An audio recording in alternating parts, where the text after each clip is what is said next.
este exemplo. Começou a gravar agora. Você quer que interrompa? Não, eu só gostaria de agradecer mais uma vez a professora Eliane e dizer que a demanda deste curso é uma demanda antiga, né? E que surgiu assim com a necessidade de um grupo específico e que a importância da economia ele é transversal aos saberes. Né? Nós ensinamos em diversos cursos da universidade, por isso que nós temos a universalidade do conhecimento. Então, eu tive a oportunidade de estar no curso de engenharia florestal, no curso de engenharia de pesca, em veterinária, em zootecnia. Então, os alunos sempre nos perguntam, como professores de economia, qual é a importância da economia. Né? Eu diria que dentro do curso de vocês, eu acho que vocês sabem, né? Mas a economia ela lida com a escassez. Né? E também esse curso vai ver como é que você aplica conceitos econômicos em determinadas funções. Então, eu vou começar aqui com a apresentação, né, o que motivou o curso. Eu vou partilhar a minha tela. E vocês se lembrem que quando a gente compartilha a tela, a gente não vê as pessoas que estão na apresentação, certo? Então, se vocês tiverem alguma dúvida, por favor, falem e avisem se alguém levantar a mão. Então, eu vou iniciar a apresentação. Na verdade, tem que voltar aqui. Então, nós vamos ver o custo na produção, certo? Também, ele faz parte do nosso programa de pesquisa, do nosso grupo Peteca e do nosso GEMA. O Peteca é a pesquisa e trabalho em economia aplicada, daí vocês verem a questão da diversidade, e o GEMA é o grupo de estudo em microeconomia aplicada, porque, afinal de tudo, né, o custo está dentro da microeconomia. Tá? Então, o objetivo do nosso curso é que os profissionais eles reflitam sobre como determinar seu preço. Então, o empreendedor, quer seja veterinário, quer seja engenheiro de pesca, quer seja engenheiro florestal, e ele quer abrir um negócio, empreender, né? Como é que ele vai determinar seu nível de preço? A demanda do curso ela foi principalmente dos veterinários daqui da região de Olinda Paulista, certo? A Univop. E, né, hoje eu queria, né, felicitar os animais, né, que hoje é o dia deles. Né, eu soube também que 4 de outubro era o dia dos animais. Tá? E o que é que eu vou ver na aula de hoje? Tá? Então, eu vou ver o produto ou a produção, a função de produção, como é que a gente vê teoricamente a função de produção. Depois a gente vai ver a parte na economia, a definição de custos em economia. Depois, a definição do que é custo no seu trabalho, ou seja, na sua profissão, no seu empreendedorismo. Depois a gente vai falar um pouquinho do caminho de expansão, por que é que ele é importante nessa questão dos custos. E eu vou deixar para a próxima aula como é que a gente determina esses custos, certo? Então, eu vou primeiramente falar sobre produção e tecnologia, como é que isso funciona. Então, quando a gente está num sistema produtivo normal, o que é que a gente vê? A gente vê que temos os insumos e temos o produto. No caso específico dos veterinários e do empreendedor, ele vai ter que definir o que é o insumo dele. E aí, dentro de uma determinada tecnologia, ele vai transformar isso na saúde dos animais, certo? Então, como é que isso vai funcionar? Então, vamos imaginar que eu tenho um conjunto de produtos. Então, pensando em um consultório veterinário, eu vou pensar em alguns poucos produtos, porque, na verdade, eu acho que há uma infinidade de produtos, mas se eu pensar em operações, né, eu posso pensar em piometras, em cesáreas, em esterectomia, em consultas, eu posso pensar em fazer um curativo, em prescrever uma receita, posso pensar em vacinas diversas, né? Então, esses seriam os produtos que poderiam ser de um consultório veterinário ou também de uma clínica veterinária, né? E a tecnologia é como é que eu faço isso, ou seja, como é que eu aplico uma vacina, como é que eu faço uma piometra.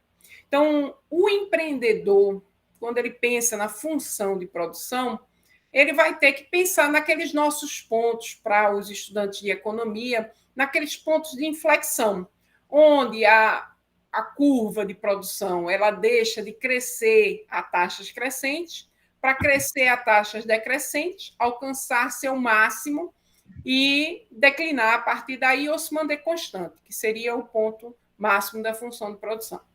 Bem, nós vemos assim, como é que um veterinário ou um engenheiro ele vai ver essa questão da tecnologia, ou seja, como é que ele vai delimitar os níveis de produto, ou seja, ele vai dizer assim, não, eu posso fazer várias vacinas, eu posso fazer várias operações, eu posso fazer inúmeros curativos. Então, como é que ele vai adequar isso? Ele vai ter que tentar limitar em um dia o que é que ele é capaz de fazer no máximo e o que é que ele é capaz de fazer no mínimo para se manter no mercado.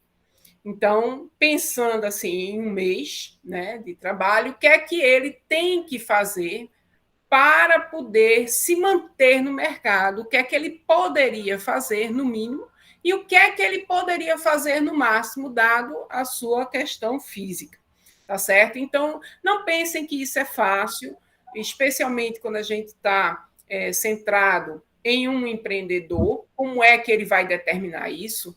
Ou se eu tivesse, por exemplo, falando sobre uma padaria, né, eu teria que pensar assim: qual é a capacidade que eu tenho de vender?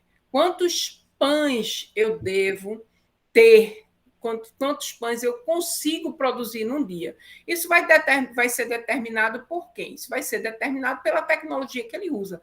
Ora, será um fogão a lenha? Ora, será um fogão a GLP? É um fogão a diesel? Como é que isso é feito?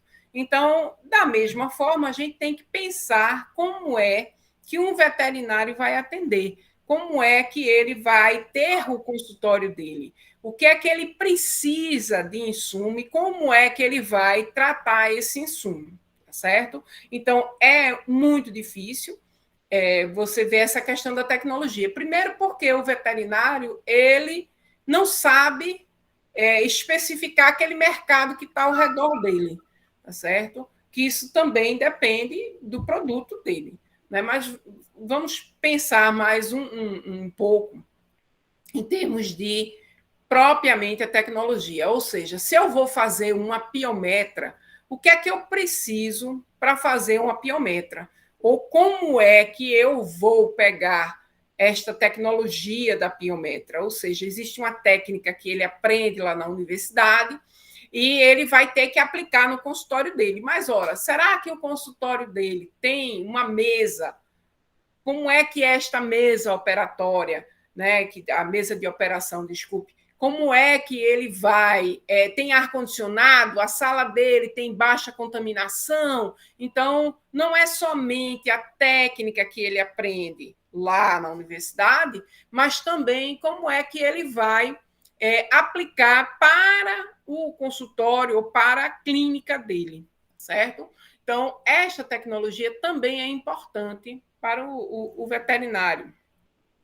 Depois, eu tenho que pensar assim: ora, eu preciso operar essa minha piometra, o resultado é uma piometra, o produto, o nível de produto é uma piometra.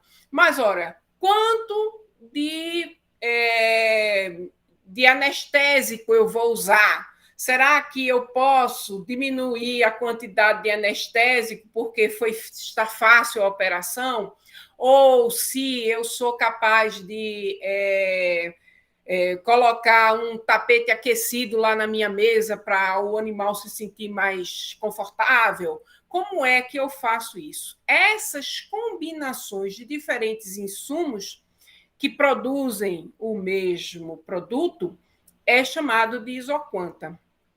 Para nós economistas, ela é muito fácil de encontrar, né? Especialmente quando a gente tem só dois bens. Mas vocês imaginem aplicar este conceito de isoquanta num consultório veterinário ou aplicar a isoquanta para produzir mudas de plantas, para você lidar com viveiros de peixes. Então, esses conceitos que parecem ser assim bem econômico, como é que realmente eles aplicam? Ou seja, eu vou aplicar aquela técnica que eu aprendi lá na universidade e vou ter que ver quais são os demais insumos que eu preciso para poder fazer essa operação. Eu poderia também falar sobre a vacina, né? Que não é bem uma vacina, né? É o programa de prevenção de doenças e etc. Então, como é que eu vou colocar essa isoquanta? Como é que eu vou, dentro dos meus produtos que eu ofereço, que é as operações de piometra, de esterectomia, como é que eu vou ver essas combinações, diferentes combinações de insumo, com diferentes quantidades, para ter o mesmo produto, certo? Então, para cada combinação dessa, eu vou ter um custo. Eu vou ter um determinado conjunto de material e esse conjunto de material ele vai ter um determinado custo. E aí nós chegamos já na nossa parte do assunto, ou seja, nós precisamos dizer com que tecnologia eu vou trabalhar e, a partir daí, como é que eu faço essas combinações de bens, tá certo? Uma das coisas interessantes é, por exemplo, quando a gente trabalha com isoquanta, é dizer assim, olha, eu vou fazer um brigadeiro. Um exemplo simples. Brigadeiro, porque eu preciso fazer esse brigadeiro, então eu vou pensar em quê? Nos meus insumos. Ora, quais são meus insumos para eu fazer um brigadeiro? Eu preciso de leite condensado. Ótimo, preciso de leite condensado. Eu preciso também de uma panela para colocar esse leite condensado, uma colher para poder mexer esse leite condensado, eu preciso achocolatado. Pronto. Esses seriam somente meus conjuntos de insumos? Aí eu diria, bem, está faltando aí alguma coisa. Não é? E em que combinação você vai fazer isso? Ou seja, eu vou trabalhar com uma lata de leite condensado para quantas colheres de achocolatado. Então, esta combinação, né, seria aí um isoquanta, mas não é só isso, porque nós sabemos que para fazer o nosso brigadeiro, a gente precisa ainda de mais coisa. Por exemplo, se a gente for vender esse brigadeiro, precisa de uma forminha, precisa enrolar este brigadeiro muito bonitinho, a gente precisa colocar um açúcarzinho por cima ou uns outros insumos aí por cima para poder ele ficar apresentável para o mercado. Aí o cara diz, pronto, professor, agora eu já coloquei todos os meus insumos para poder produzir esta minha quantidade de brigadeiro com uma lata de leite condensado. Aí eu diria, bem, e se você quiser melhorar aí sua tecnologia, ou se você quiser melhorar seu aproveitamento aí desta quantidade, será que você consegue?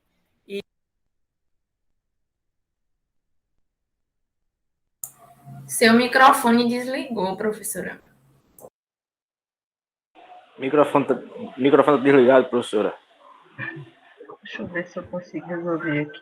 Me diga uma coisa, foi a Eliane, foi a culpada? Foi, fui eu. Que parte eu parei, gente? Me digam aí. Que parte eu parei?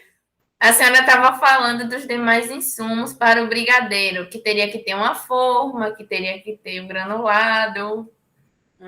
Certo, pronto. Eu vou voltar aqui para a minha apresentação. Então, veja só. Essa minha isoquanta, que vai me dar essa combinação de de insumos. Então, eu teria que bem delimitá-la. Então, quando eu vou fazer lá meu brigadeiro, eu preciso dizer quais são os insumos que, de fato, eles vão formar essa minha quantidade.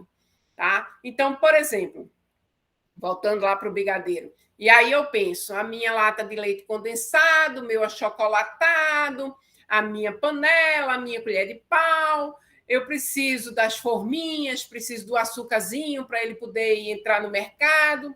Aí o aluno pode me dizer assim, professora, pronto, já consegui todos os insumos. Aí eu pergunto a vocês, isso é verdade para vocês que são economistas? Isso é verdade? Eu consegui realmente delimitar todos os meus insumos para poder montar minhas isoquantas? Gente, é para vocês responderem, podem falar. Eu acredito que não. O que é que estaria faltando? Me diga aí como boa economista. Não, ainda não. Eu acho que estaria faltando ainda parte dos insumos, como o tempo, o gás, ou enfim, o outro mecanismo de combustão que seria utilizado. Coisas assim. Ainda está faltando.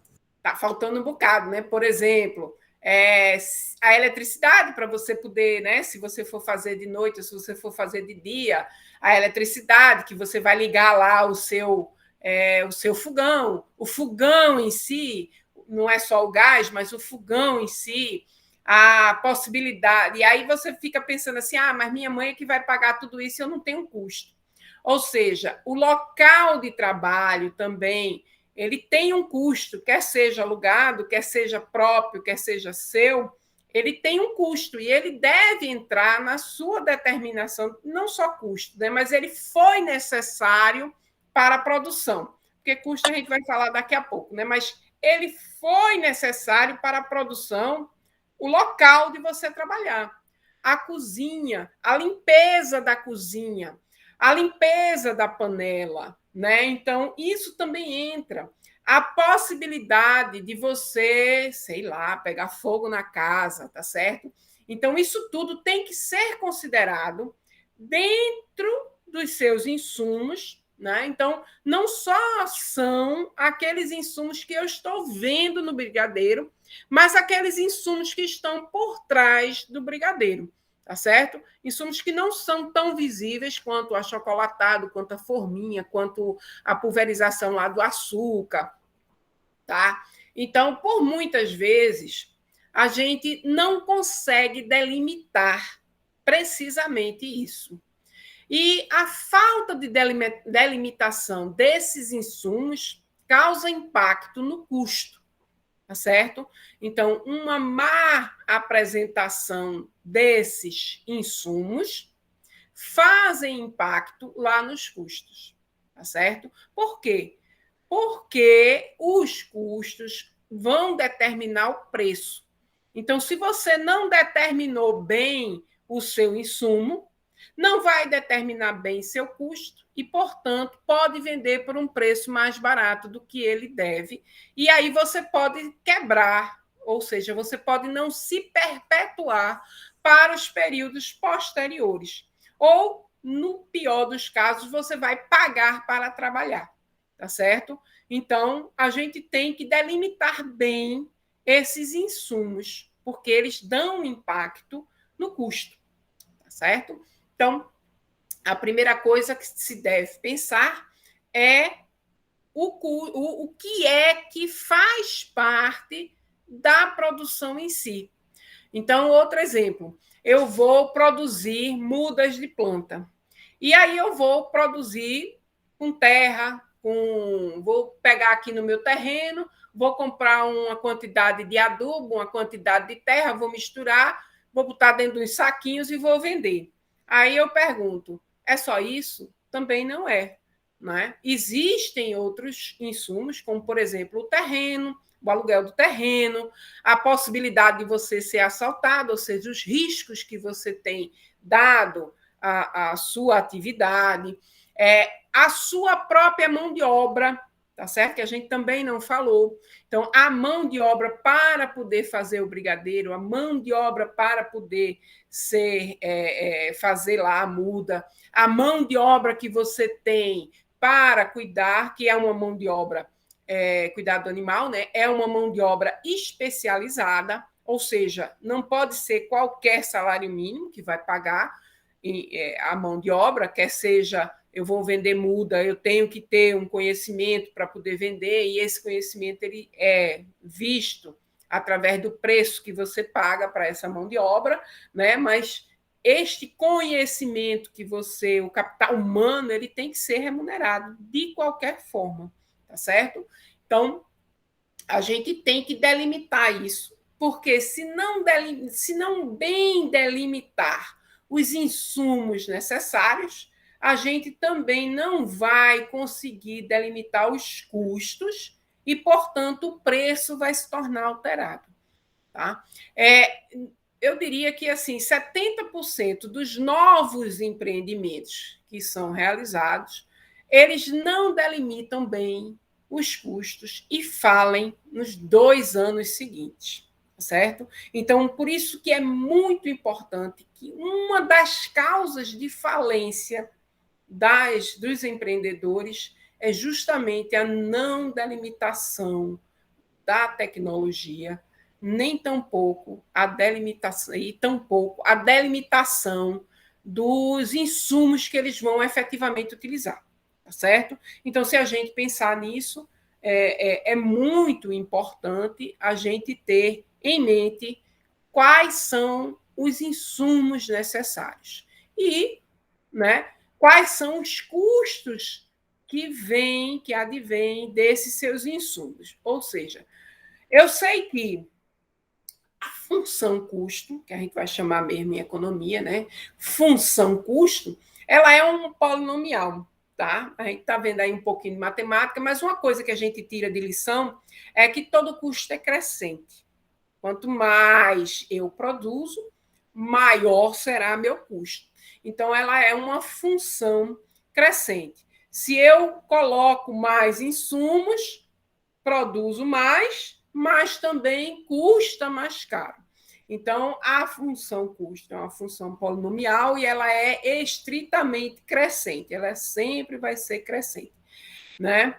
Ela tem uma diferença aí da função de utilidade, né? Que a gente pensa assim, até injeção na testa, né? Mas tem algumas outras coisas que diferem da função utilidade.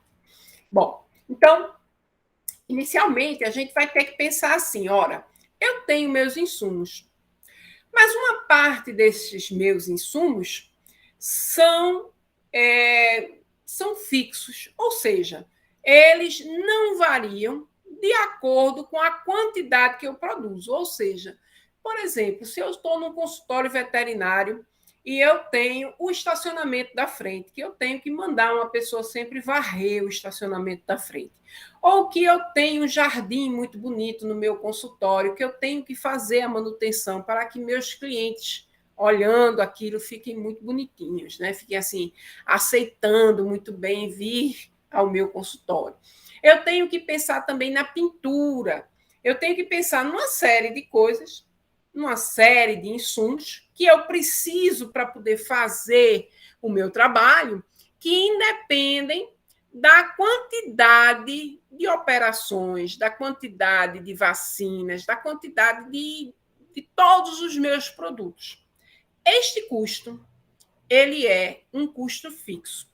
Está ligado, por exemplo, aos impostos que eu pago, à infraestrutura que eu tenho que manter, à administração, a um contador que eu tenho que manter. Então, eu preciso também, lembrando que, tenho que ver o que é insumo, né, para poder delimitar meus custos. Então, eu vou precisar delimitar o que é, de fato, meu custo, certo? Então, inclusive com, por exemplo, seguro, né? Que eu vou ter que colocar segurança, tanto minha quanto dos meus clientes. Então, eu posso pensar em muitas coisas. É claro que, quando você está começando o negócio, né? já fica um pouquinho difícil você pensar em tudo isso. Então, se você está já, né, no mercado, por que não fazer um seguro, né, do seu trabalho? Porque aí você passou a ser famosa, né? Aí, ó, olho grande para cima de você, e aí as pessoas podem dizer assim: olha, ali tem uma veterinária, tem um empreendedor, tem um cara que vende muda ali, que ele está ganhando dinheiro e eu acho que eu vou visitá-lo, o ladrão, né? Aí a gente tem que se precaver disso. Além disso, tem que pensar em a minha infraestrutura, ela é própria ou ela é alugada? Eu não posso viver às custas de atendimentos que eu faço em casa. Eu não posso simplesmente porque eu passei a vender muda na minha própria casa que eu simplesmente não vá ter uma parte para pagar esse aluguel do terreno, tá certo? Então, eu tenho que pensar que meus custos fixos, eles não são tão simples de delimitar, certo? Além de que, de qualquer forma, eu tenho que ter uma parte de dinheiro que eu recebo que vai ter que depender de quanto eu vá produzir, porque, afinal de contas, eu tenho que comer, tá certo? Então, pode existir uma parte da mão de obra que vai ter que entrar nos custos fixos, como pagamento, por exemplo, de rendimentos que você teria se você tivesse colocado seu dinheiro em outro lugar, tá certo? Então, o prolabore pode ser um custo fixo, vai depender de como você estima lá a sua função de custo fixo. Bem, o custo variável, esse já é mais fácil da gente compreender, né? É tudo que eu vou usar para fazer meu produto.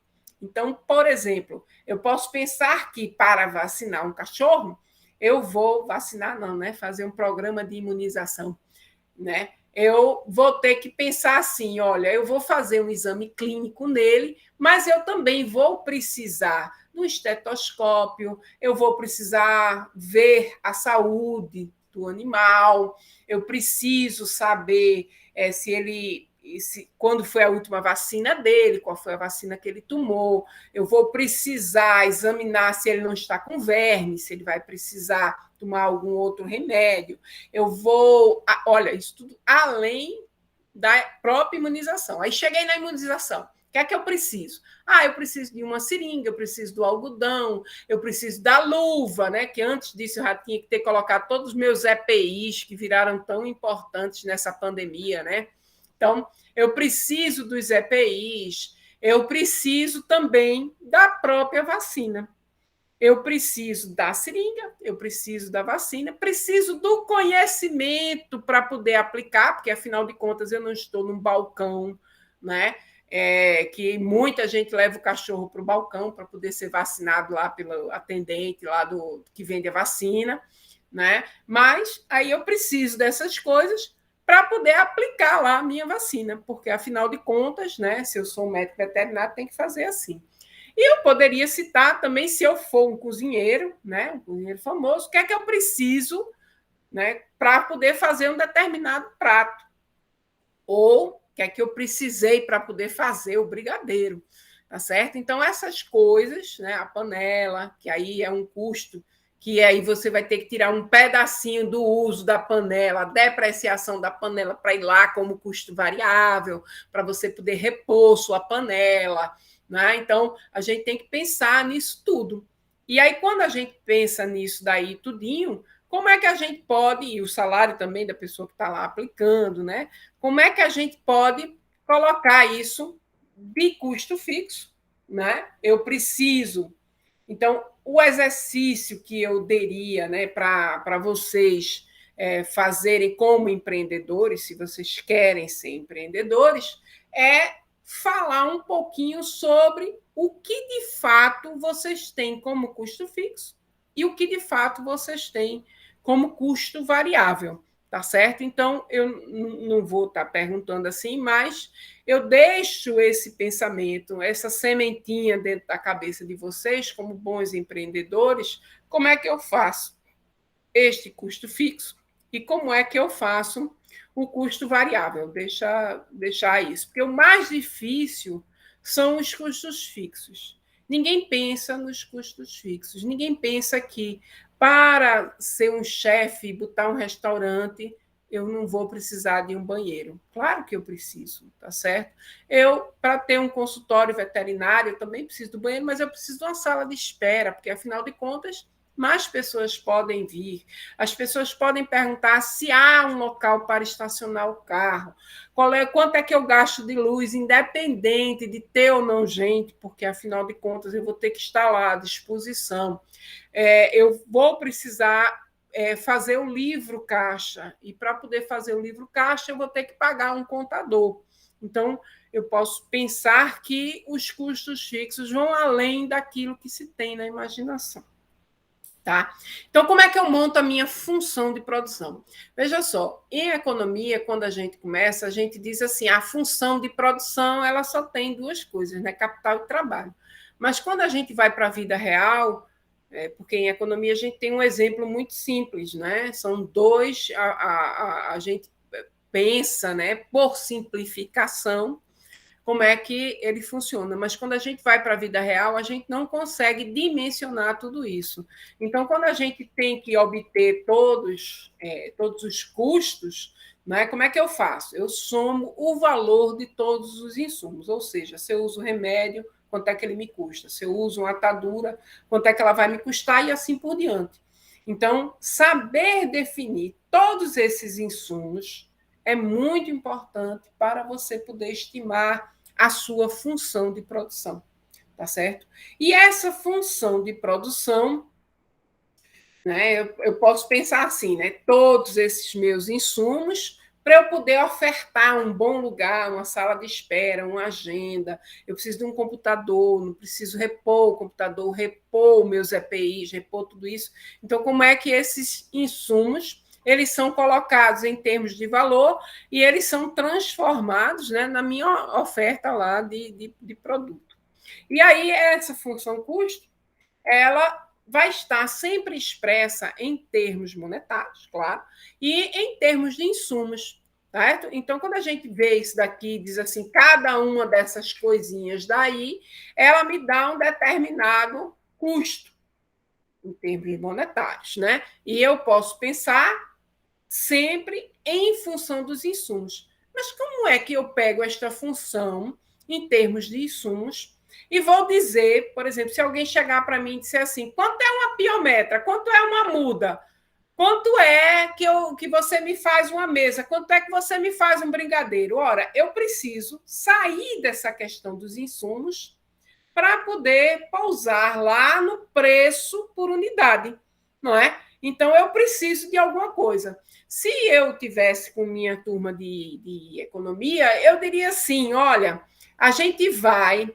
determinar para cada isoquanta quanto é que é o custo, o menor custo que ela pode ter por isoquanta. Ou seja, eu vou ter que... Alguém sabe dizer? Alguém de economia sabe dizer o que é que a gente tem que fazer? Qual é o primeiro passo? Até parei um pouquinho aqui. No caso, seria derivar a função? Derivar em relação a quê? E que função? A função de custo. Não. A gente vai ter que tirar, dado aquele nível de produto, tá certo? Qual é o menor custo? Ou seja, eu vou ter que minimizar custo sujeito a um determinado nível de produto. Esta é a teoria, primeiro passo que a gente faz, tá certo? Ou seja, eu desejo minimizar custo sujeito a um determinado nível de produto. Então, não é só derivar a curva, a gente tem que derivar a curva de forma que a gente encontre a menor isocusto, porque eu nem falei em isocusto, mas quando você transpõe, né, as curvas de custo até chegar no ponto onde ela vai ser mínima. Então, para cada nível de produto, eu tenho que encontrar o menor custo possível. Então, voltando um pouquinho e dizendo assim, olha, se eu vou fazer uma piometra, vale a pena eu colocar um colchãozinho térmico embaixo do animal para poder dizer, olha, eu tenho um diferencial, eu tenho aqui uma sala toda higienizada, com um tapetinho térmico aqui para o seu animal vir, vale a pena apresentar esta nova tecnologia, certo? Então, a gente tem que começar a pensar assim, porque esta nova tecnologia significará um custo lá, quando eu for determinar o preço, tá certo? Então, eu preciso agora começar a pensar em qual é o menor custo que eu posso oferecer para fazer uma piometra, dado a minha escolha de tecnologia. Então, eu vou usar ou não vou usar um tapetinho? Aí eu tenho que pensar, será que eu vou usar uma mesa elétrica que sobe e desce assim com facilidade no pé, que meu sobrinho até prendeu lá o dedo embaixo dela? Será que vale a pena eu usar essa tecnologia no meu consultório? Será que eu posso dizer assim, olha, eu tenho um consultório que é hermeticamente preparado como sala de cirurgia, não tem janela, as paredes dela são todas preparadas para poder receber. Isso tudo é a tecnologia, tá certo, gente? Então, eu pego esta tecnologia e digo, bem, com base nessa tecnologia, eu tenho os insumos de custo fixo, de custo variável, que vão determinar agora, para eu poder fazer essa operação, qual é o menor custo que eu devo ter. E para cada momento deste, não é? Afirma o empreendedor, ele vai dizer qual é o menor custo para cada isoquanta. Como é que se chama isso, vocês de economia? Como é que se chama isso? Minimização de custo sujeito a um determinado nível de produto e que eu aplico para vários níveis de produto. Como é que se chama isso? Ninguém, gente. Ninguém.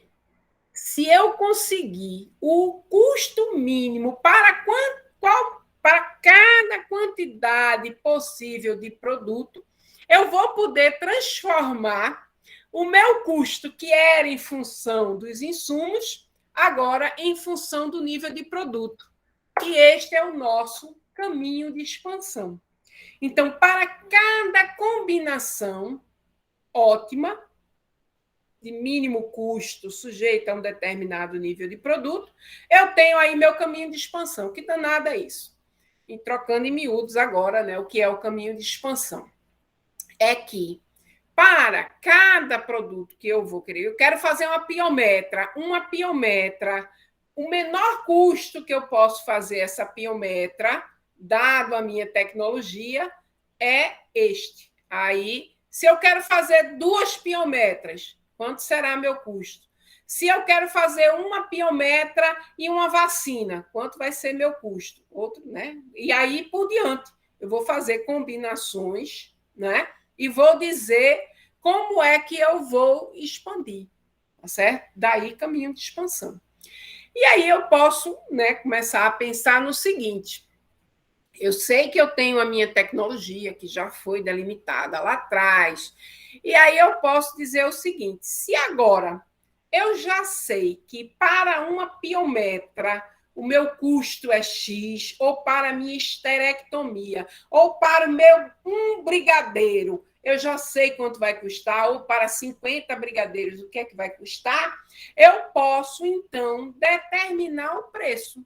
Então, por isso que a gente sai de uma função de produção em função dos insumos, desculpe, uma função de produção, não, função de custo em função dos insumos, para uma função de custo em função do produto que eu estou trabalhando.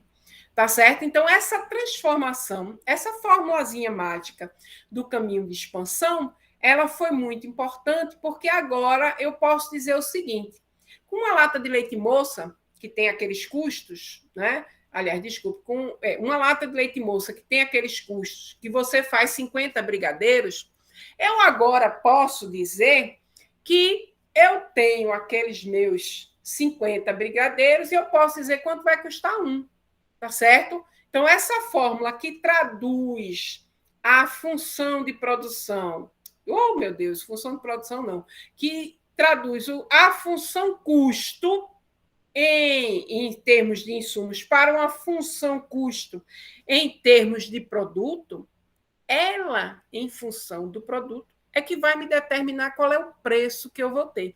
Porque lembre-se que essa formulazinha mágica, ela leva em consideração o isoproduto, né? Ou seja, a isoquanta. Qual é o mínimo com aquela quantidade? Qual é o custo mínimo com aquela quantidade? Então, portanto, essa formulazinha mágica vai dizer: se eu quero produzir 50 brigadeiros, ou se eu quero produzir 100 mudas, eu vou precisar disso, daquilo outro, que vai me custar X. E aí, qual é o meu melhor arranjo desses insumos para que eu tenha o menor custo? Então, para produzir essas mudas, qual é o menor custo para eu produzir 100 mudas? Pronto, aí eu já posso dizer, se o menor custo é R$300 e eu produzir 100 mudas, quanto é que eu vou vender? Qual é a minha expectativa de preço para essas 100 mudas? Tá certo? Então, esse caminho de expansão, essa formulazinha é ótima, né? Essa mágica aí foi muito importante. Coisas que a gente não vê em economia, tá certo? A gente vê esse caminho de expansão e a gente pensa que não é nunca aplicado, quando na verdade é aplicado a toda hora, tá certo? Vocês podem ainda não estar fazendo a sinapse, né? A ligação aí, mas ela é muito importante. Talvez, eu não sei se alguém já pagou Micro 2, né? Que vai ver realmente como é que eu posso ter caminhos de expansões mais inclinados, menos inclinados, como é que isso funciona, combinações diferentes de insumo, mas aí é para o curso mesmo de vocês. Então, eu tenho a função de custo em função do nível de produto. E eu já aí perambulei no que para que serve, não é? Porque eu já disse, ora, se eu produzo 100 mudas, né? E tive um custo de R$300 e é o menor custo que eu posso ter, cada muda vai me dizer o quê? Né? Eu posso agora fazer o custo médio. Então, o custo por unidade. E se eu quiser agora produzir um segundo lote de brigadeiros, meu custo ele vai ser menor, maior? Qual é o impacto que eu tenho? Aí, em vez de 100 brigadeiros, eu vou ter 200 brigadeiros, ou em vez de 50 brigadeiros, 100 brigadeiros. Como é que eu posso saber o custo por este lote a mais? Ou seja, o custo por unidade adicional, tá certo? E aí a gente pode pensar que no início o custo por unidade adicional ele é maior do que o custo por unidade, pela própria função de custo, que a gente sabe que ela é crescente, que ela é um polinômio, que aí a gente pode pensar também que nesse polinômio tem um termo constante, que é o custo fixo. Aí a gente vai ver que a gente vai produzir, não é? Quando o custo por unidade adicional for menor que o custo por unidade. Ou seja, a gente está caminhando onde o custo marginal é crescente e o custo médio ele é decrescente. E eles vão se encontrar em algum lugar, tá certo? Eu não vou entrar em muitos detalhes, mas o que é importante saber é que a gente agora pode ter o custo por unidade e o custo por unidade adicional que eu vou querer fazer. É a mesma coisa. Eu estou lá na minha padaria, acabou o pão. Aí chega um freguês e diz assim: ah, mas você bem que podia fazer mais pão para me vender. Lembra-se dos nossos limites produtivos? Aí nós, né, como bons padeiros, vamos dizer assim: ora, para que eu possa começar a produzir, eu não vou produzir um pão, eu vou produzir uma fornalha inteira. Então, você está disposto a me pagar pela fornada inteira, porque senão elas vão boiar aí. Então, não vai valer a pena. O meu limite tecnológico ele é de uma fornalha. Então, não adianta você pensar e me preparar, a não ser que você queira me pagar por essa fornalha inteira. certo? Então, nós chegamos nesse ponto de conhecimento sobre a nossa função de produção, que tem uma determinada tecnologia, na qual você disse qual era o seu mínimo e máximo produtivo. Isso aí se transformou, né? Ou seja, por trás dela estariam os insumos, isso aí transformou-se numa função, num conjunto de insumos. Esse conjunto de insumos, eles me deram um determinado custo, e eu já tenho agora na cabeça cada custo para qual é o custo mínimo para cada nível de produto, consegui, então, o meu caminho de expansão, e, a partir daí, eu posso dizer qual é meu custo médio por unidade e meu custo marginal, custo por unidade adicional. Tá certo? Então, eu estaria aí com as minhas funções muito bem apresentadas para vocês, mas é isso que a gente está falando. Então, essa parte em vermelho, essa parte aqui em vermelho, ó, ela é a nossa função de custo total. Ela, no início, ela cresce a taxas crescentes, depois ela cresce a taxas decrescentes, vai chegar no mínimo, depois ela passa a crescer a taxas crescentes novamente, tá certo? E aí, com base nisso, a gente monta o custo médio, que é essa daqui, essa linha roxa, e o custo por unidade.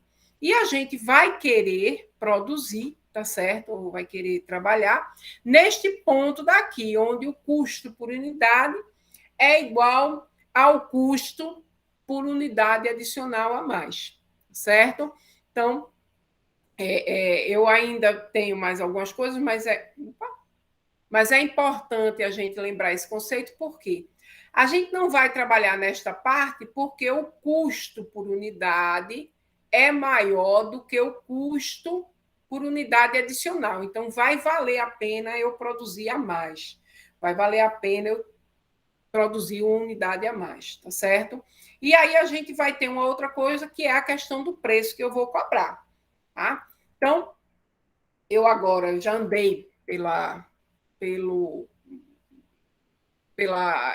apresentação toda falando de brigadeiro, de cupcake, de vacina, e aí eu daria como exercício para vocês a discussão sobre como é que eu faço um brigadeiro, como é que eu faço um cupcake, como é que eu tenho a vacina, quais são os insumos que eu tenho ali na cabeça, quais são os que devem colocar. E para os veterinários, né, eu diria assim, o que é que precisa para uma vacina, o que é que precisa para uma piometra, e como é que esses exemplos simples eles podem ser transformados em exemplos complicados.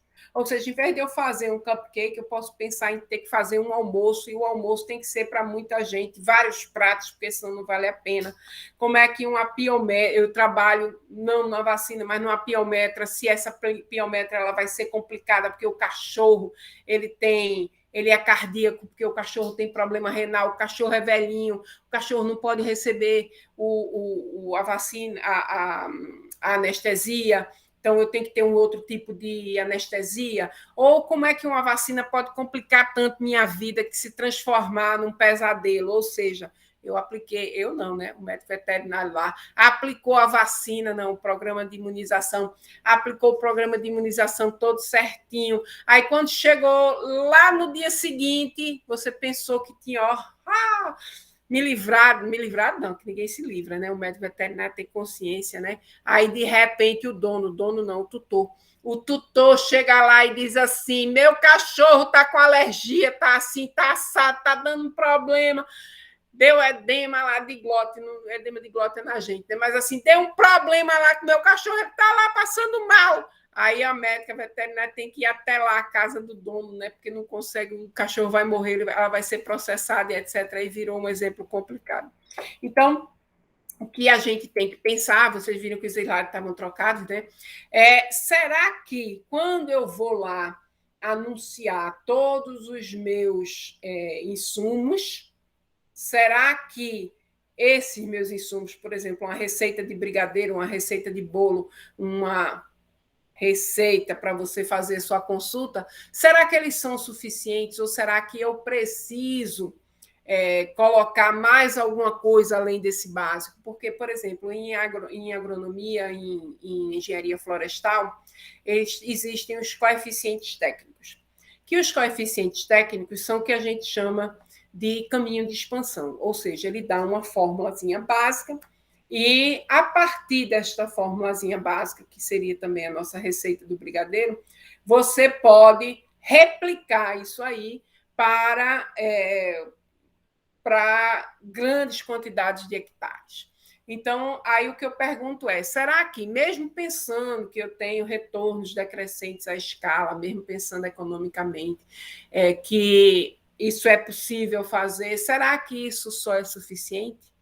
Aí eu sempre digo aos meus alunos de engenharia florestal, não é. Por quê? Os coeficientes técnicos dão uma boa ideia do seu caminho de expansão, mas eles não levam em consideração, por exemplo, o solo, as condições edafoclimáticas que você está. Então, existe uma série de coisas que estes coeficientes técnicos, este nosso caminho de expansão, não leva em consideração. Então, mesmo que você tenha a sua mesa de operação de última tecnologia, de coisa de ponta, assim, que você tenha a sua técnica muito bem treinada, será que isso é suficiente para você poder estimar seus custos?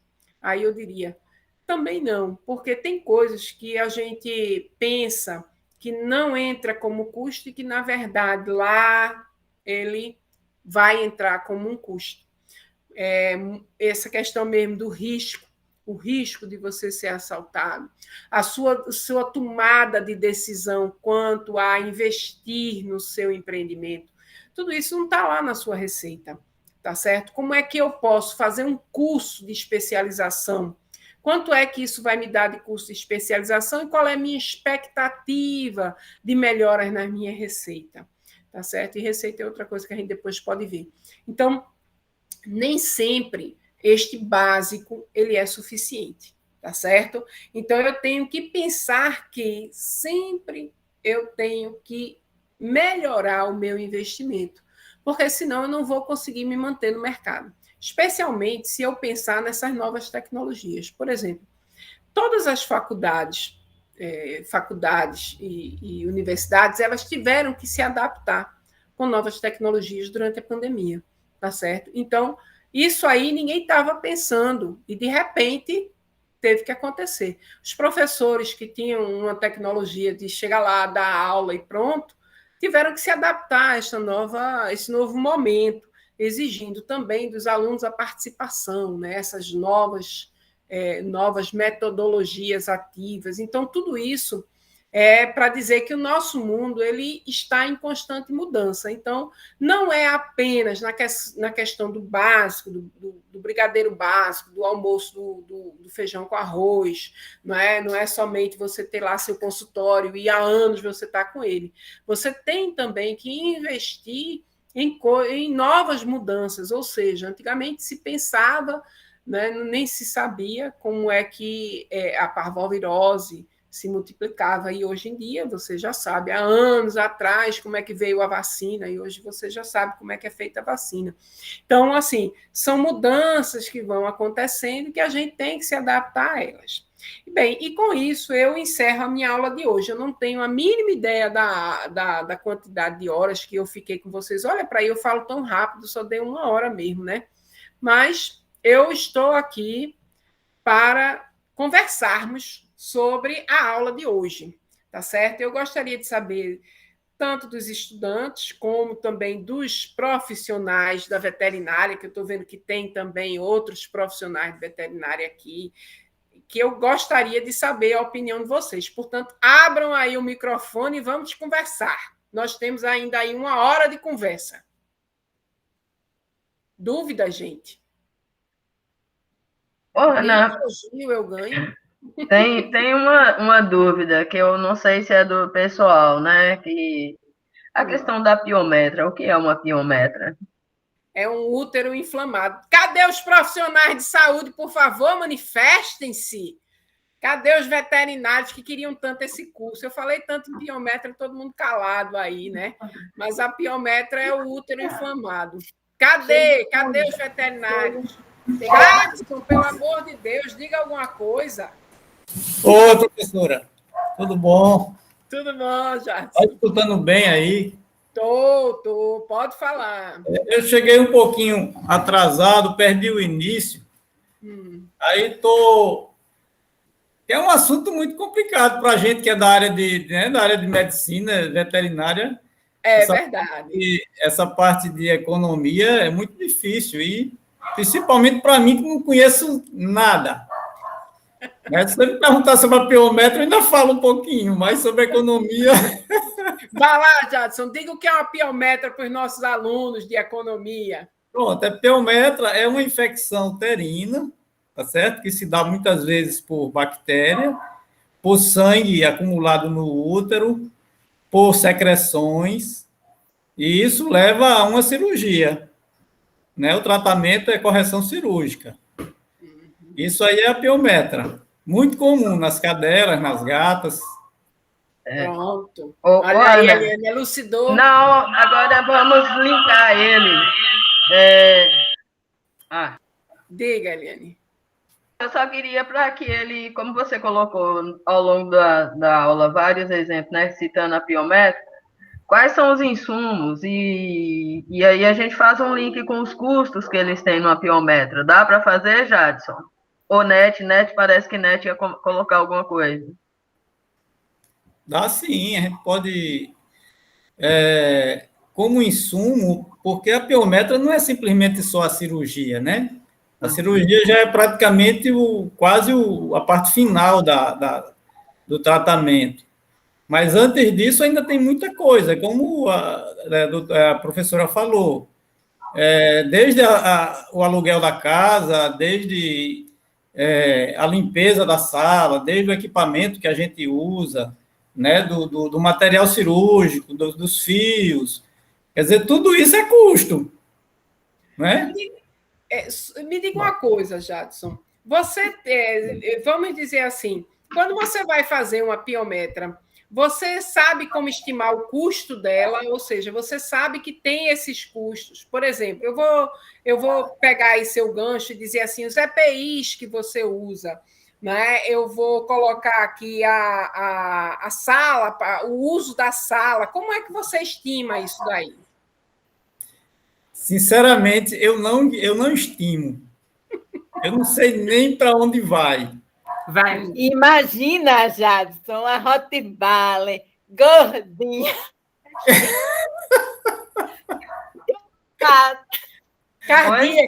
Cardíaca, já pensou?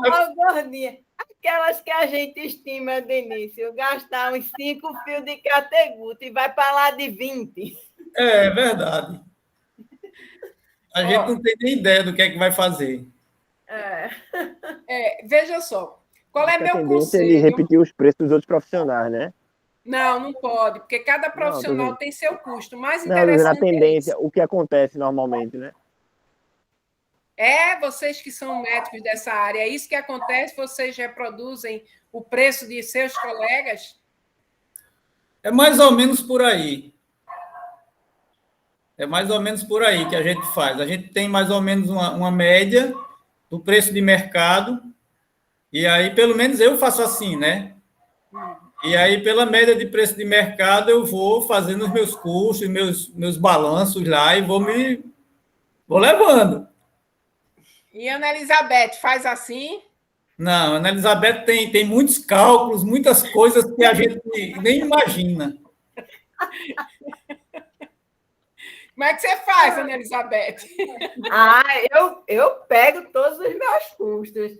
Eu sei quanto eu gasto de energia elétrica, eu sei quanto eu gasto para manutenção, né? Eu boto o custo do meu conselho, que eu tenho que pagar, e o conselho é muito esperto, além da gente pagar por ser veterinário, a gente paga por ter a empresa, a gente paga agora para ser responsável técnico por nós mesmos. e cada vez vai mais dinheiro. Aí eu sei o custo também de pagar a prefeitura e eu diluo esses custos todinhos, né? Eu diluo todos esses custos nos procedimentos que eu faço. Eu faço uma média de todos os procedimentos.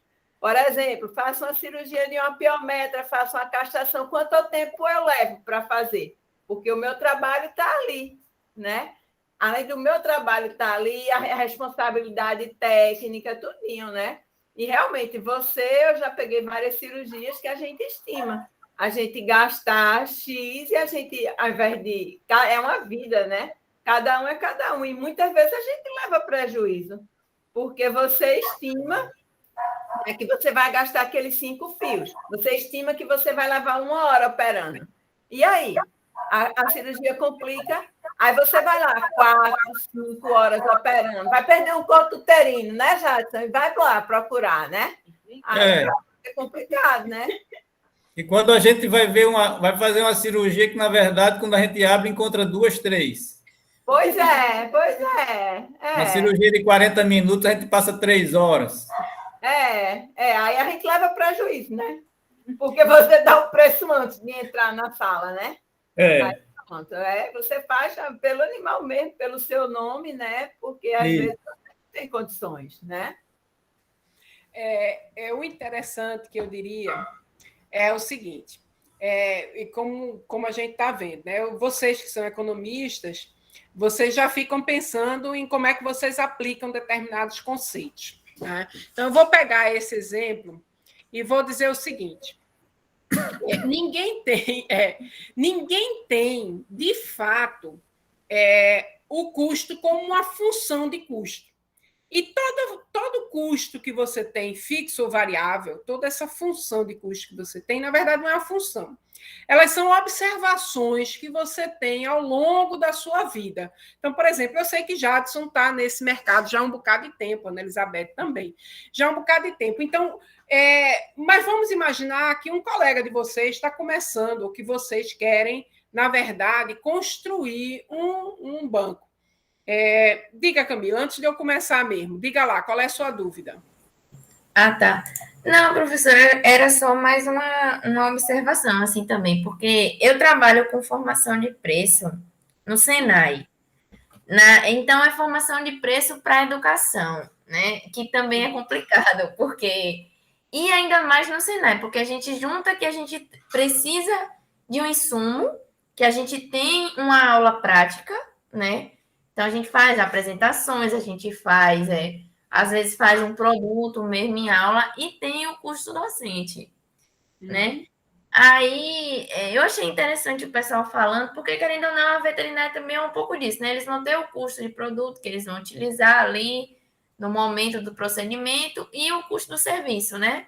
Do profissional e tudo mais.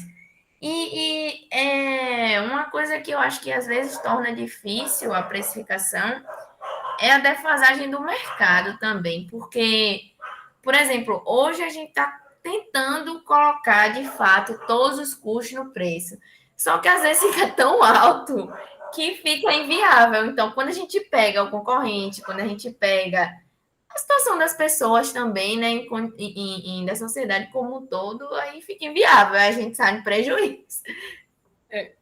Deixa eu só dar 2 exemplos que são interessantes, né? Por exemplo, dentista também quase é semelhante ao médico veterinário, né? Então, como é que você vai fazer uma diferenciação no seu procedimento, certo? Uma das coisas que a gente tem que observar é o que é que lhe faz diferente. Ou seja, quando alguém chegar para Jadson, para Ana Elizabeth, para minha dentista, e disser assim, mas você cobra caro. O que é que você vai dizer? Porta da rua, serventia da casa? Não é? Ou seja, pode ir-se embora porque esse é meu preço. Você não pode fazer isso. Mas você pode justificar a qualidade do atendimento que você dá. Então, por exemplo, você pode dizer para a pessoa e dizer, olha, eu sei que se a gente botar no Google lá, Jadson, a gente vai achar lá o consultório dele aqui na avenida. E vai dizer assim, olha, você está vendo, você tem estacionamento aqui na minha porta, certo? você tem segurança, porque eu tenho uma grade aqui no meu consultório. A gente pode botar aí também Ana Elizabeth e ver no Google que ela tem um jardim, ela tem uma sala de espera que é segura. Então, assim, a gente pode dizer que, além disso, além da oferta diferenciada de infraestrutura, a gente tem os equipamentos que são necessários para poder fazer isso. Ou seja, a sala de cirurgia ela é uma sala séptica, né? Ela tem uma determinada qualidade de material, o fio que se usa é um fio diferenciado, tá certo? Você tem a preocupação da qualificação técnica, o tempo que esses técnicos estão. Então, essa semana, semana passada, eu estava na minha dentista e ligaram, eu estava lá, né, com minha boca aberta, assim, esperando o atendimento, e aí eu ouvi a secretária dela dizer assim: ah, mas olhe, o atendimento aqui ele é diferenciado, ele é com hora marcada, ele vem todo protegido, ele tem. Nós temos sei lá, um negócio lá que ela disse o nome, que mata os germes lá no ar, ela tem não sei o quê. Então, nós recebemos prêmios, então todo o meu atendimento aqui é diferenciado. Se você quiser ir para outro lugar, tenha certeza de que nós temos um atendimento diferenciado com qualidade, certo? Então, isso conta. Né? É claro que também a área em que você está, a área territorial de utilização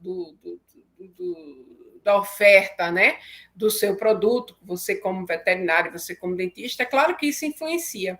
Porque é a mesma coisa. Por que, que o tratamento aqui no Brasil é mais barato do que um tratamento na Europa? Ora, porque nós temos a questão de que, gente, não é só da diferença territorial, mas também lá você tem um salário que é diferenciado, você tem um nível de renda que é diferenciado. Então, tudo isso influencia. Então, nós não podemos esquecer que, além de você colocar tudo na ponta do papel, não é? Você tem que pensar que, né, você tem um diferencial em relação aos demais. Certo? O segundo exemplo, eu até me perdi nesse negócio falando sobre o primeiro, que foi a questão do profissional, né, em si. Mas uma outra coisa que a gente tem que pensar porque se eu coloco todos os meus insumos, de fato, será que, e eu não consigo vender minha mão de obra, né, ou seja, eu não consigo um preço que seja competitivo, alguma coisa também está dentro dos meus insumos que eu preciso rever. Então, não é só porque eu faço um bom custo, ou seja, não é porque eu vejo todos os meus insumos que eu necessariamente tenho que usar. É como eu disse, será que eu preciso de um tapetinho quente lá na minha sala de cirurgia? Será que eu preciso ter um ambiente que o tutor, né, o dono do cachorro, tutor, né, ele vá observar como é que é feita a cirurgia? Será que eu preciso de um jardim maravilhoso que eu tenho que fazer a manutenção? Então, eu preciso também não só determinar quais são os insumos que eu vou usar, mas também em que momentos eu vou incrementar, tá certo? Para poder diferenciar no preço. Então, quando a gente pensa assim, olha, será que eu vou precisar colocar um higienizador na minha entrada do consultório ou eu vou esperar que as pessoas tragam seu próprio álcool gel? Será que eu vou proibir as pessoas de entrarem sem máscara ou eu vou ofertar a máscara para o meu cliente? Será que eu vou colocar uma sala de espera em que todo mundo fique em pé ou será que eu vou comprar um banco? Até que ponto vai a minha determinação dos insumos? Tá certo? Então, esse é um ponto interessante que a gente tem que ver. O segundo ponto é o seguinte, eu falei da piometra, né? Aí eu vivi falando da piometra e da vacina.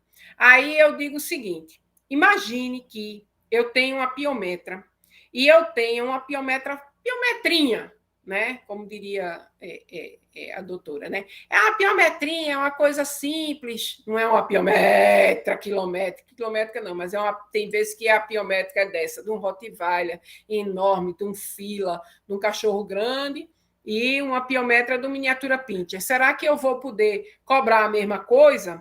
Ou o fio que eu gasto para poder fazer uma Rottweiler é diferente da quantidade de fio que eu gasto, né? É diferente da quantidade de fio que eu gasto para poder fazer num Rottweiler no miniatura pincher. São diferentes. Então, isso também vai influenciar. Então, o que eu costumo dizer é o seguinte para os meus alunos, né? Não só de veterinária, mas de outras áreas, até de gastronomia. Você não sabe exatamente, como, por exemplo, Jadson disse, eu tenho uma ideia, né? Eu vejo o preço de mercado, eu olho para lá, eu olho para cá e dou meu preço. Aí eu diria o seguinte, é uma técnica? Que ótimo. Né? Vamos dizer assim, é uma estratégia legal. Agora, além dessa estratégia, eu diria ainda, começa a fazer um banco de informações.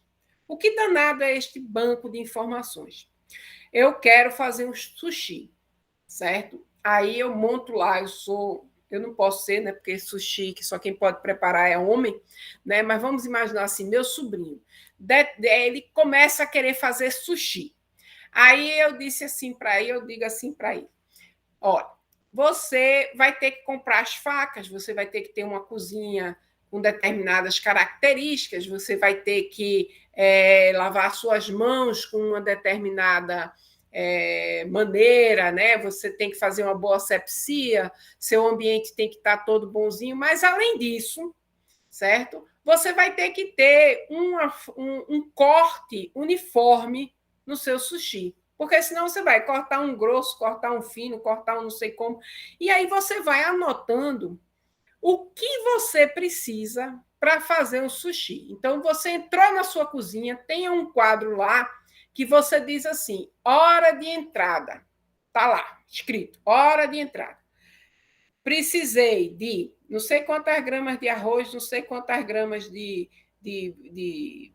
salmão, não sei quantas gramas de alga. Aí, pronto, fiz a minha receitinha básica. Além disso, você diz, usei a faca própria para o sushi. Tantos minutos. Porque a hora que você entrou e a hora que você vai sair, você vai marcar lá na sua coisa. Mas aí, você vai ter que colocar lá. Eu usei a tábua tal. Eu usei a faca tal. Eu usei o enrolador de sushi tal. Eu precisei marcar com tal ferramenta lá meu diâmetro de corte do sushi, certo? Então, isso aí é um bom guia. Então, da mesma forma, eu diria para Jadson, tá bem, massa, veja aí o mercado e faça. Mas, toda vez que você for fazer uma cirurgia, quando você acabar a cirurgia, você faz umas pequenas anotações. Você vai dizer assim, olha, eu entrei na cirurgia tal hora, saí tal hora. Eu usei tanto... O cachorro foi esse, né? Porque é importante dizer qual foi a raça do cachorro, ou o peso do cachorro, né? Foi esse. Teve ou não teve complicação, né? Para a gente depois ver a probabilidade de ter ou não complicação. Teve complicação, acho que vocês sabem, né? Mas teve ou não complicação. Eu estimei que ele ia gastar tanto e gastou tanto, efetivamente gastou tanto de fio. Eu precisei trocar a luva, eu precisei tanto de gaze. Eu coloco ali na minha anotaçãozinha quanto foi que eu usei, quais foram os insumos que eu usei. E, a partir daí, eu monto o meu banquinho de dados das minhas cirurgias de piometra.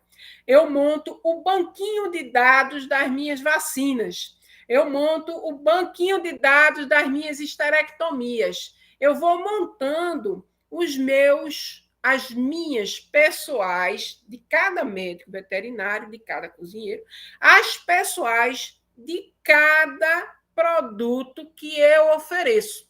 tá certo? Então, o interessante, Jadson, é a gente dizer assim, eu faço uma piometra complicada quantas vezes? Eu faço uma piometra de cachorro grande quantas vezes? De cachorro pequeno quantas vezes? E aí, eu, no meu banquinho de dados lá, que pode ser feito facilmente no Excel, tá certo? Ou anotado mesmo na mão, porque não sei usar o computador. Anota na mão, faz ali ó, um caderninho só com as operações que você faz. Aí você coloca um para piometra, um para não sei o quê, ou uma matéria para não sei o quê, uma matéria para não sei o quê, e você vai fazendo. Porque também, na hora de você argumentar o preço, aí você vai dizer, olha, eu tenho tantas operações deste tipo de cachorro, tantas tiveram problemas. A probabilidade dele ter problema é tanto. Hoje em dia, qualquer programa de planilha na internet é de graça, mas antigamente a gente tinha que ter aquelas planilhas enormes. Mas aí você vai fazendo, anotando na mão ou mesmo no coisa, você vai anotando para você poder ter uma ideia. E quando o cliente chegar e disser assim, olha, eu estou com essa cachorra doente, eu preciso fazer uma esterectomia, ou eu preciso fazer uma castração, eu preciso fazer um outro procedimento, ou aconteceu alguma coisa aqui na minha vacina, qual é a probabilidade disso acontecer? Aí eu vou lá nos meus alfarrábios e vou procurar ver como de fato isso acontece, tá certo?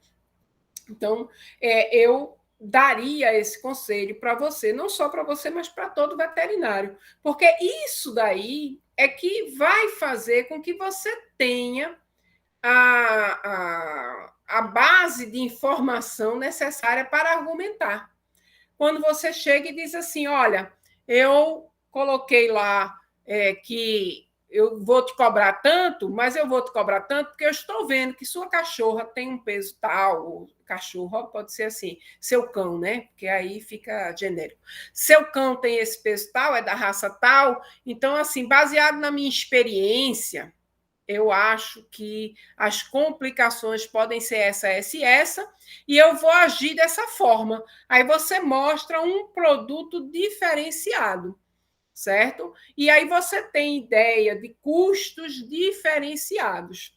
Esse é o mais importante, porque aí você pode dizer assim, olha, no mercado está tanto e eu vou colocar tanto. Então, por exemplo, se você está no mercado cuja renda é mais baixa, né? Você está numa região ali, eu não vou dizer né, aonde, mas geograficamente tem uma renda mais baixa, pronto, a gente vai fazer assim, Janga e Casa Forte, Janga e Boa Viagem, Casa Forte e Boa Viagem, onde a gente sabe que determinados preços são mais caros. O que é que vai acontecer? Você está em que situação, em que arredor você está? E aí, como é que você pode dizer assim, olha, nos meus arredores, ele custa tanto, certo? E aí, será que vale a pena eu cobrar este preço ou eu posso cobrar um preço mais caro? Certo? Então, assim, se tivesse, como, por exemplo, vocês têm um conselho, se o conselho dissesse, olha, ninguém pode operar por menos de tanto, aí seria monopólio, né? Seria, na verdade, cartel. Não pode fazer isso, né? Porque isso caracteriza o cartel, caracteriza o conluio de profissionais. Então, isso é proibido. Mas, se você souber, como você sabe, como você já disse, né, que você tem essa ideia de quanto é na sua área, né, você pode começar a dar mais informações sobre a qualificação que você tem. Eu vejo muito comum você ter clientes que vêm e dizem assim, mas não sei aonde é R$70 e o senhor está me cobrando, ou a senhora está me cobrando R$200. Como é que pode? Por que é que tem essa diferença tão grande? Aí você, para ser educado, né, você que é uma pessoa mais conhecedora do ambiente de trabalho, você diz assim, bem, eu sei que, para você não entrar em muitos detalhes, né, e você diz assim, eu sei que meu ambiente ele é desinfetado, o bisturi que eu vou usar é um bisturi que é descartável, eu não vou reutilizar o bisturi, eu vou fazer uma asepsia correta, eu vou lavar bem minhas mãos, eu vou usar uma máscara nova, eu vou usar uma touca nova, eu vou fazer tudo isso novo, né? É diferente de um lugar que eu tenho certeza que não vai cobrar pela máscara, não vai cobrar pelo bisturi novo, porque uma diferença de preços tão grande significa que alguma coisa que este grupo de pessoas está cobrando R$ 70 não é com a mesma qualidade do meu material. Alguma coisa está errada. Então, alguma coisa ele deixou de colocar. Aí você pode ver, por exemplo, essa pessoa pode não ter sala de espera, ela pode alugar um lugar qualquer, ela pode não ser influenciável por nova clientela, ela pega o cliente uma vez e pronto, né? Não quer perpetuar a clientela. Então, pode existir uma série de outras coisas que podem influenciar. Certo? Eu já estou começando a entrar mais na área de Eliane, porque a Eliane foi que ficou de ver essa questão de trazer exemplos para a sala de aula, não foi, Eliane? A gente já está discutindo mais coisas, mas eu acho interessante vocês participarem. Por exemplo, como é que vocês argumentam, vocês profissionais de saúde, como é que vocês argumentariam diferenças de preço? Está aí, é uma questão da qualidade. Né? Outra coisa também que é interessante observar, né, é que você não só deve discutir a questão do material e não só da sua competência, mas também o que está ao seu redor. Como a dentista falou, eu tenho um consultório que está todo protegido. O cliente, quando chega, ele recebe um negócio para colocar no pé, que eu nem sei o nome, mas é um EPI para o pé. Ele vai estar com uma touca também, vai estar com óculos de proteção, vai ter que estar com uma série de coisas, que tudo isso tem custos para ela, mas que também é para mim, para a minha própria segurança. Né? Então, eu tenho uma infraestrutura que é diferenciada, eu tenho uma qualificação que é diferenciada e eu estou atendendo aos meus clientes de forma que eles também tenham segurança em vir ao meu consultório. Então, é importantíssimo, né, que a gente tenha tudo isso na cabeça. O nosso curso ele tem 3 partes. Né? Tem essa aula de hoje, ele vai ter uma aula na quinta-feira e uma aula na sexta-feira. A gente vai tentar, né, colocar essa parte também prática, vai apresentar isso para vocês, né? Como é que isso vai funcionar, né? E também a gente vai trazer o mercado, ou seja, como é que eu faço os meus custos, eu olho para dentro da minha empresa e, como Camila disse, como é que está isso fora, tá certo? Então, não é somente como é que eu monto a minha estrutura de custo, mas também como é que eu vejo uma piometra do vizinho, como é que eu vejo a oferta da operação no meu vizinho, tá certo? Não é simplesmente pela oferta de dinheiro, né, de preço, mas também em que situação de mercado eu me encontro. Eu queria saber agora dos alunos de economia se eles fazem essa conexão entre o que é dado em sala de aula e o que é apresentado na vida real. Como, por exemplo, o Jadson falou, eu não tenho nenhuma ideia de custo, né? Isso não é economia. Mas e a gente também não tem nenhuma ideia do que é uma piometra. Então, como é que a gente pode aplicar os conceitos de economia dentro desta nova visão? Eu queria que vocês refletissem e a gente pudesse discutir mais sobre isso. Eu estou vendo que eu tenho aqui alguns alunos do curso e queria que vocês refletissem sobre isso e a gente trocasse algumas ideias. Agora, vocês podem, por exemplo, tem Beatriz, Vitor, Paulo, Camila, Luiz, Matheus, Yuri, e os outros 2 não dá para eu ver aqui. E aí, vocês querem comentar? Luiz Vitor, Paulo Renato e Eu, Vitor Silva. eu imagino que um custo que tem muito a cara de economia e dos economistas é o custo de oportunidade, né? Então, desde o começo, né, do curso, quando a gente começa a estudar e a gente se depara com o custo de oportunidade, que não é um custo contábil, né, não é um custo simples que aparece em balanço, por exemplo, a gente percebe que se a gente começar a observar as coisas e o custo de oportunidade que as coisas têm, a gente consegue captar certas vantagens, né? Certas oportunidades que a gente tem em relação a alguns outros profissionais, por exemplo. Então, falando de custo, eu imagino que o custo de oportunidade não seja tão simples, né, de mensurar, talvez não seja tão simples quanto mensurar os custos fixos, mas observar os negócios e considerar os custos de oportunidade, na minha opinião, é uma coisa bem importante.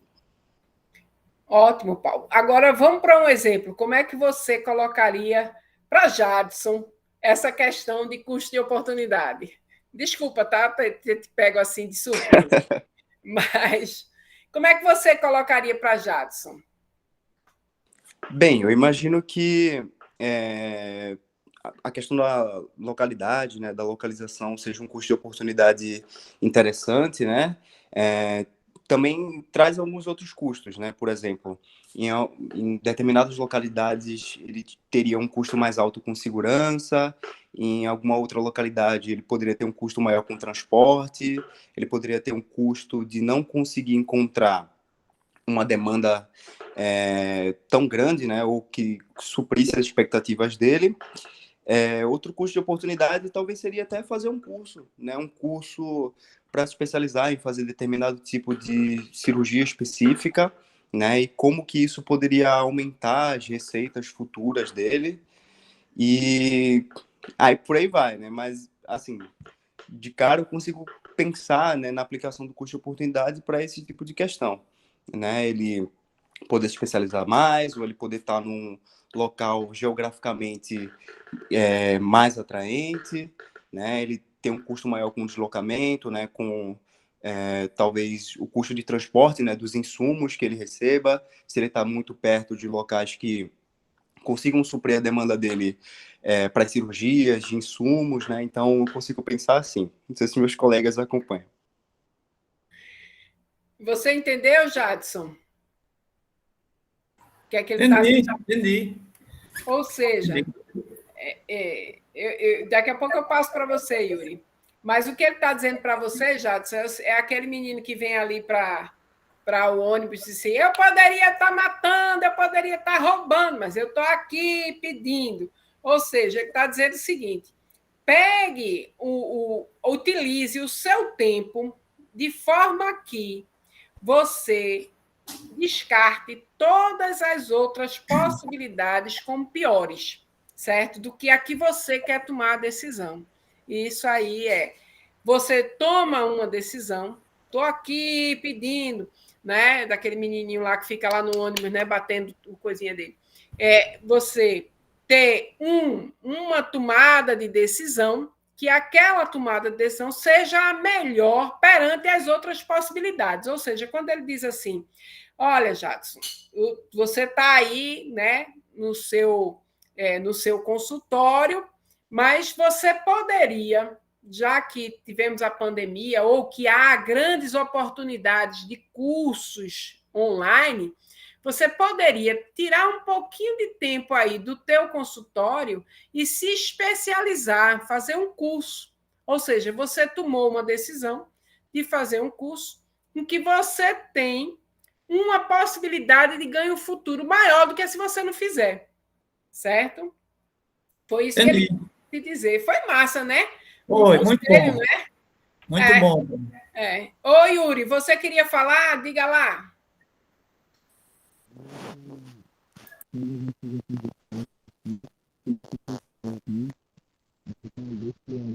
A gente não está te ouvindo, Yuri. A gente não está te ouvindo direito. Eu já estou aqui com um ouvido já aqui no microfone. Diz aí. Vê aí se há algum mau contato no microfone. Coloca bem direitinho o microfone aí. Estou mexendo aqui no fone. Melhorou? Pronto, agora melhorou. Diga lá. Certo. Estou dizendo que eu gostei das sugestões de Paulo, e só em complemento às sugestões dele, talvez para o perfil do médico veterinário, né, que é mais ou menos um autônomo, a questão principal do custo de oportunidade, a princípio, seria analisar se ele poderia trabalhar para outra pessoa, né? Se ele trabalhasse para outra pessoa, ao invés de montar a clínica, de ter todo esse gasto, de controlar tudo, de se sujeitar ao risco de ter a própria clínica, não valeria a pena ele trabalhar para outra pessoa? Então, para ele trabalhar para si, precisaria ganhar bem mais, ou seria outras questões que estariam em Essa análise, não pergunta eu apenas o vou, salário? essa pergunta eu vou passar para a Ana Elizabeth, porque ela tem uma história lá desse negócio. E aí, Bom, vale a pena trabalhar para outra pessoa? Bom, eu, antes de começar a minha profissão, eu era maquinista no metrô, certo? E daí a gente vai guardando dinheirinho para realmente montar, né? Porque você com o seu próprio negócio, na minha época, hoje em dia não, né? Hoje em dia você tem os cardiologistas, né? Você tem os dermatos que atendem nos hospitais e você é um terceirizado da vida. Você faz a sua especialização, né, e vai trabalhar. Mas na minha época, quando eu ingressei na medicina veterinária, a gente não tinha, né? E antigamente, quando eu ingressei, os instrumentos que a gente precisava de um termômetro e um estetoscópio para clinicar. Hoje em dia, isso aí já mudou, né? E foi com o perfil do meu próprio trabalho que eu consegui montar o meu consultório, que é só um consultório, né? Mas, assim, eu me dou bem com ele, né? E, assim, hoje em dia eu abro no dia que eu quero, no dia que eu não quero, eu vou me embora passear. Às vezes eu quero viajar, eu vou me embora viajar. Esse final de semana eu vou me encontrar com meus colegas de turma de 37 anos, para relembrar os bons e velhos tempos da Rural, que vocês vão sentir saudade quando saírem de lá também, né? Aí pronto, é assim, no meu caso, eu já estou num patamar de vida que não tenho mais esse interesse, né? De trabalhar, mas hoje em dia é uma realidade. Hoje em dia, colegas abrem e empregam muitos outros colegas, né? Mas, assim, eles procuram uma mão de obra especializada, especialista em imagem, em ultrassom, tá entendendo? Aí ainda tem muita carência e eles estão conseguindo trabalhar assim, né? Mas no meu caso, assim, foi dureza. Fui maquinista um monte de tempo para depois ser veterinária, sabe? Pronto. Viu, Yuri? Então, assim, nem sempre. Primeiro, né? Eu tenho um colega que é veterinário também, colega assim, de se encontrar em bares, né? Em conversas e tudo. E aí ele era também empregado de um consultório, de uma clínica, na verdade, uma clínica veterinária. E ele sonhava em ter o próprio negócio. Então, não é fácil você diminuir o risco, né, que eu diria assim, que sua pergunta, na verdade, foi isso, diminuir o risco de ter uma renda certa, ao invés de você ter uma renda variável, que seria o consultório. Né? Então, assim, a aversão ao risco, para quem é profissional da área, é mais difícil. Então, por exemplo, nós economistas, normalmente, nós não montamos a nossa própria consultoria, uma consultoria econômica, é mais difícil, porque nós temos a facilidade de ser empregados em outras empresas do que na própria empresa. Né? Mas se você pensar assim, por exemplo, Tânia Bacelar, ela foi professora durante anos, aposentou-se e montou a sua própria consultoria, né? Porque ela conseguiu fazer um nome e ela montou a sua própria consultoria. E aí ela, né, ficou com um salário maior, né? Tem uma aversão ao risco.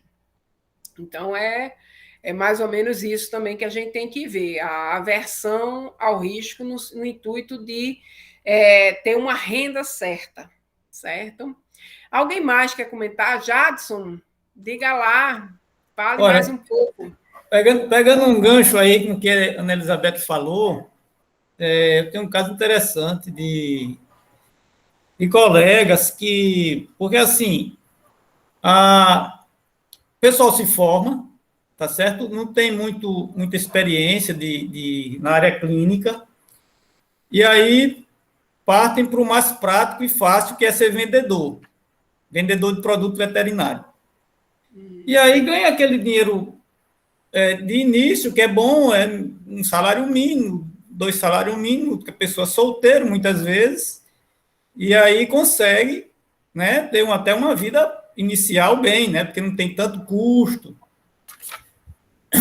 E aí eu conversando com algumas delas, uma vez até teve uma que eu fiz os cálculos lá, sentei ela na mesa, fiz os cálculos, digo, olha, vem cá, senta aqui, vamos conversar, eu estou sem fazer nada, vamos conversar um pouquinho. Aí mostrei para ela,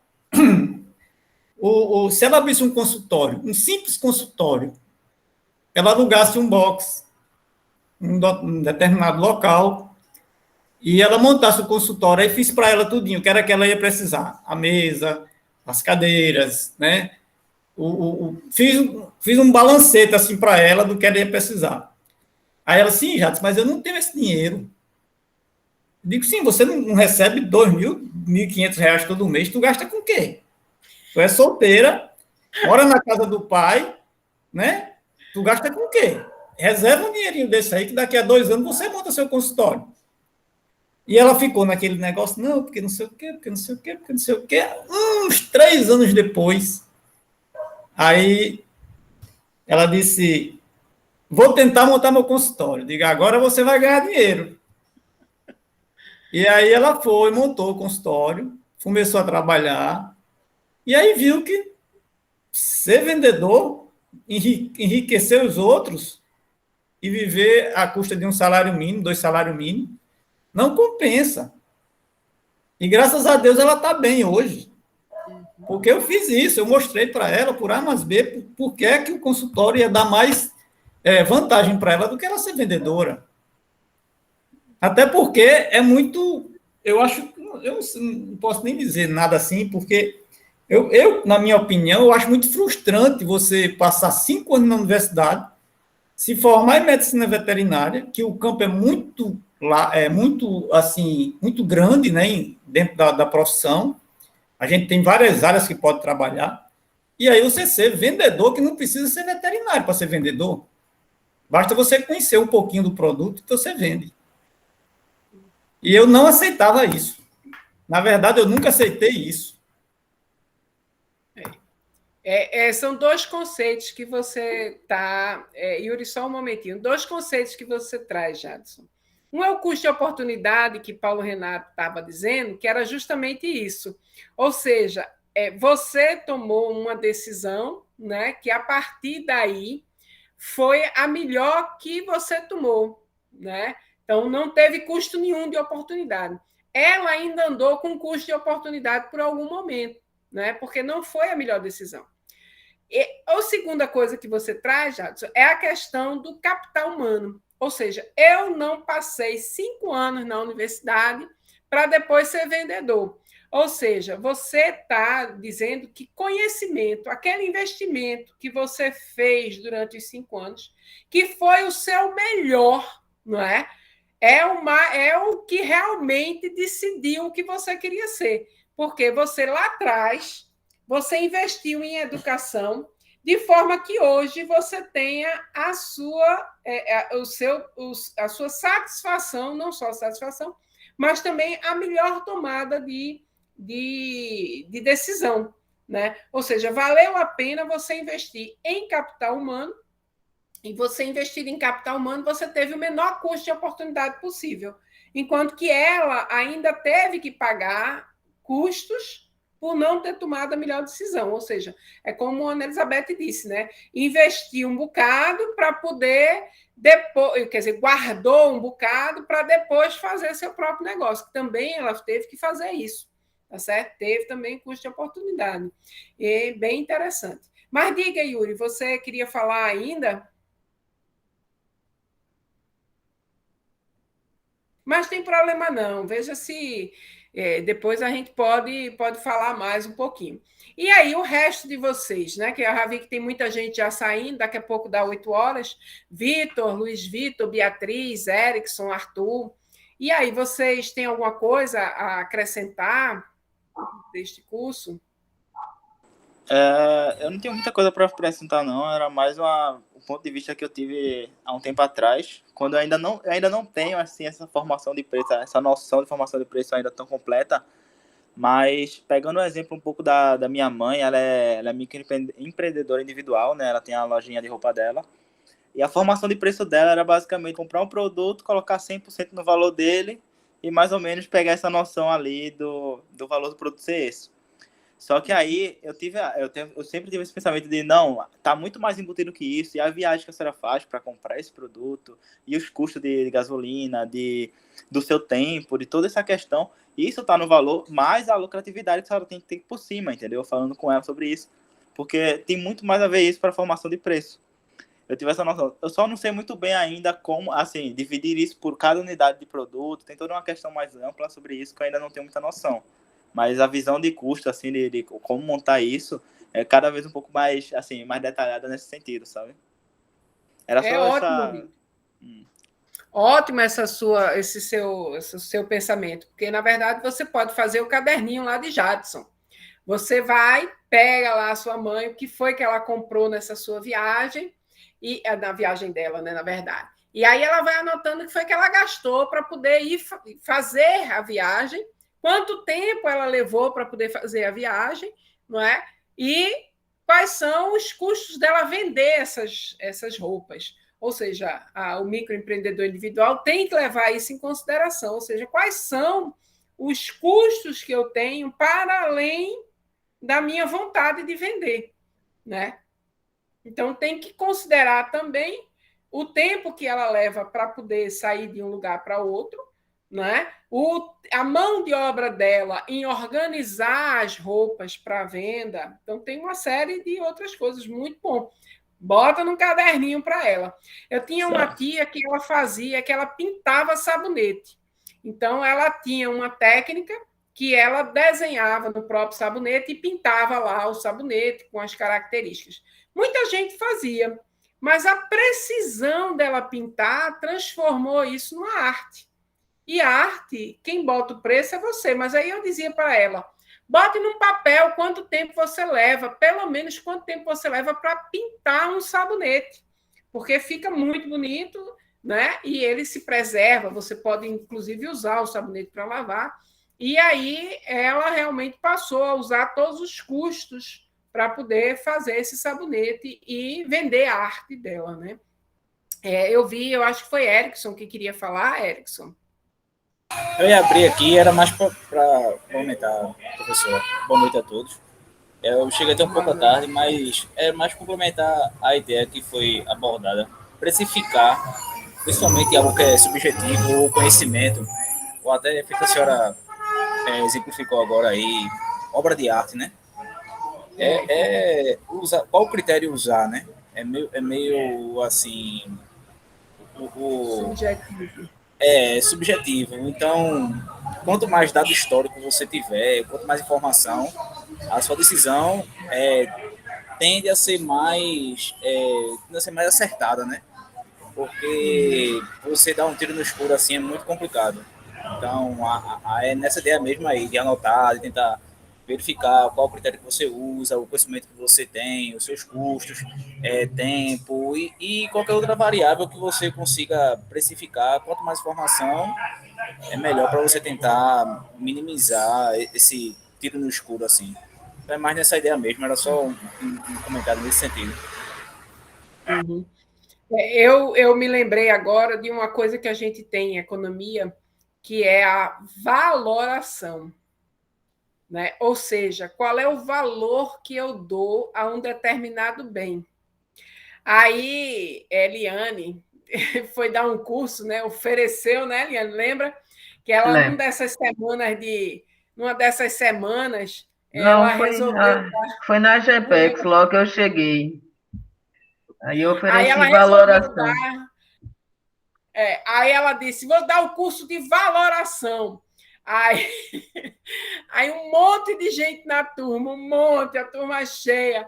Aí a Eliane começou, né, com toda essa teoria de dar o preço, não sei o que, não sei o que. Aí todo mundo saiu pensando que era valorização do meio ambiente, não valoração do meio ambiente. Ou seja, a Eliane tinha a intenção de dizer qual o valor do meio ambiente, e todo mundo foi para o curso dela para saber o quão importante era o meio ambiente, a valorização do meio ambiente. Era um monte de biólogo. Aí a Eliane achou estranho tanto biólogo no curso, né? Bem, gente, eu acho que a gente pode encerrar por aqui, né? Tem mais alguém que queira fazer algum comentário? Eu só queria mandar um abraço para a professora Eliane, que eu tive, semestre passado, eu tive uma aula de introdução à economia com ela. Outro. Bem, gente, então eu espero vocês na próxima quinta-feira. Eu acho que é a Eliane que vai dar a quinta-feira, né, Eliane? Ou você quer dar a sexta-feira? Não, a gente conversa. O quinto ou sexta eu fico, certo? Pronto. Então, gente, eu gostaria de mais uma vez agradecer ao curso de economia, né, por essa semana, e dizer aos veterinários que estamos aqui de braços abertos e dizer o quão importante a economia é para vocês, tá bom? Boa noite a todos. Boa noite. Obrigada, Ana. Só lembrando, pessoal, amanhã temos a palestra de abertura, certo? Com o professor Maia e a professora Sônia. Aí eles vão estar fazendo uma discussão mais geral do mercado de trabalho.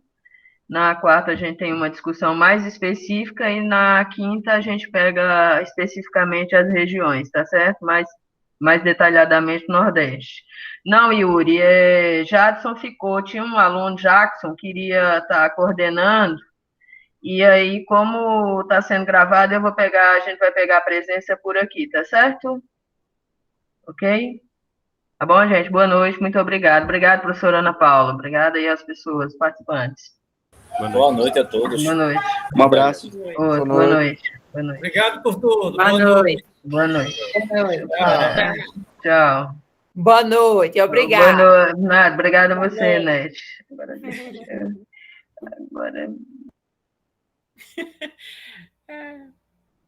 Yuri? Yuri quer falar alguma coisa?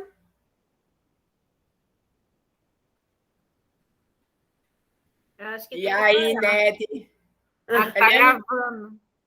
Eliane tem que parar a gravação.